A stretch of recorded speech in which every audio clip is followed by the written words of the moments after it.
మత్తయి సువార్త 1వ అధ్యాయము 18వ వచనం నుంచి. యేసుక్రీస్తు జనన విధం ఎట్లనగా, ఆయన తల్లి అయిన మరియ యేసోబునకు ప్రదానము చేయబడిన తర్వాత వరేకం కాకమునుపు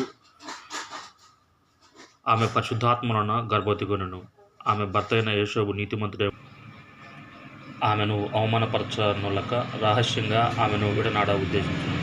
అతడు ఈ సంగతుల గురించి ఆలోచించుకొనుచుండగా, ఇదిగో ప్రభుదూత స్వప్నమందు అతనికి ప్రత్యక్షమై, దావీదు కుమారుడు అయిన యేసోబు, నీ భార్యను మరియను చేర్చుకున్నటకు భయపడకుము.